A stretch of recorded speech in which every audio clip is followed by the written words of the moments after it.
Good morning. I am going to do a quick review of the details of my Prim Village pattern by It's So Emma, designed by Lori Holt.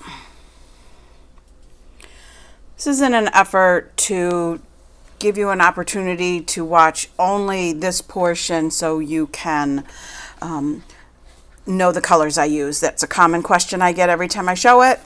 People want to know what colors I'm using, so here is a total overview of the process all together in one video. First, when I decided to do the Prim Village in a Christmas colorway, which I had seen on actually a couple other videos, I decided to pick out the kind of colors I would like for my houses. I've seen one of the ones I saw that was done, I believe it was done, not a picture from a design, had the green houses. They were all the same. Everyone was the same combination of greens, and same with the reds. What I did was I pulled out a fabric bundle and added some colors to it. The bundle includes some dark colors. I didn't want the dark. I focused on the reds and pulled out some greens I liked. And then I went through my thread drawers and I just pulled out threads to see what combinations I thought would work. So first I stitched it on a piece of doubloon. Picture this plus, 32 count. It is a linen. I stitched 2 threads, 2 over 2. So 2 threads over 2. I have my little purple fang. That's its official name, purple fang, spelled just like that I'll use as a pointer. So my border I did in a color called Noel, which is a Weeks Dye Works thread, and it comes out like this. It's variegated with a yellow, a red, and a green. And this just happened to be in my collection of threads, and I thought it picked up the colors perfectly. So I did the border in that. And then for the windows, I wanted that nighttime Christmassy glow in a house. So I used Classic Colorworks Queen Bee. So that's what all the windows are. And then originally I started out with just the roof tops in hickory sticks, and then when I was done or near done, I decided that I wanted to do the doors and the chimneys also in hickory sticks. I couldn't find a color I wanted to introduce for just the chimneys and the door, and I thought because it was kind of nighttime feel with the yellow windows, that the door and the chimney and the roofs would sort of be shadowy dark. So even if they were a color, it might not stand out. So here goes. I have wads of thread, which I won't show you the combinations I came up with, like physically. I'll just point them out.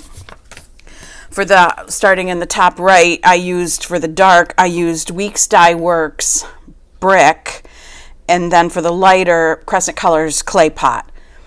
And this one is actually 2 shades of Crescent Colors Bean Sprout. Mine were just that different. The next greenhouse, the dark is Crescent Color English Ivy, and the light is Gentle Arts Baby Spinach.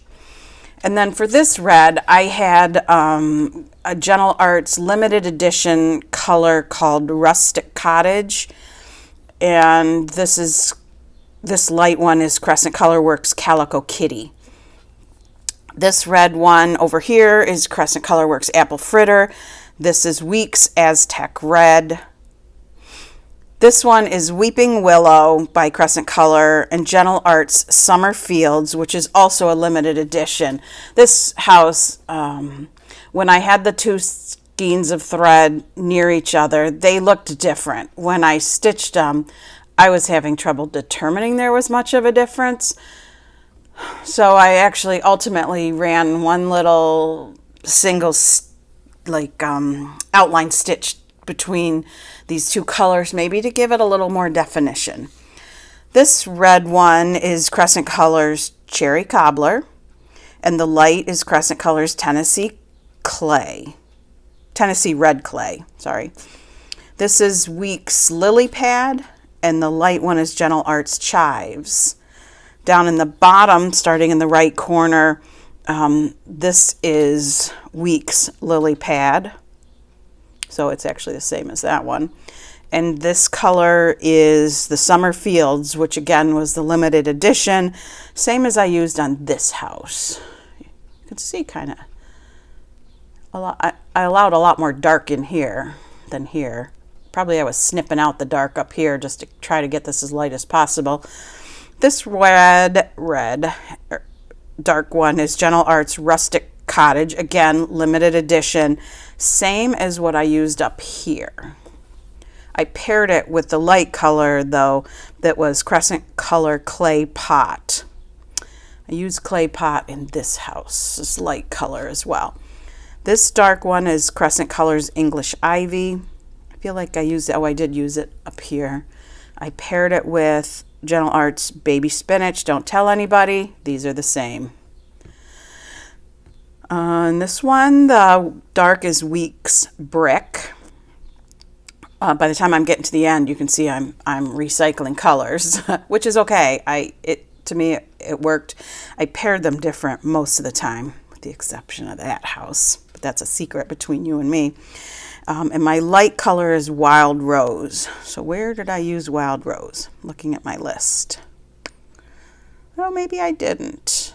It's the end of the alphabet. I know I started it when I went through my drawers. I keep my colors alphabetical, and I started with A and went on through. And then when I couldn't quite find the right colors, I started at the other end of the alphabet, and so Wild Rose came out that time. So that's what I did for Prim Village. This pattern that, to me, I like it. I really liked it. I just didn't feel like those are primitive colors. Oh, and I forgot. All of these quilt block units, I just randomly did them as I went. Maybe if I was using this green, I put a couple couple components in. And then when I had a red, I put a couple components in. Then as it got to the end and I was finishing the last stretch of houses, I kind of quit doing these because I had like 2 or 3 openings here and a couple here. I wanted to get a good balance. I wanted to see the whole thing done and see where it might look good to put a pair, that was light, a pink and a green, or a darker pink with a lighter green, or whatever kind of thing like that. So there was no rhyme or reason to what I did. I just did what looked to me like a nice mix. So there you go.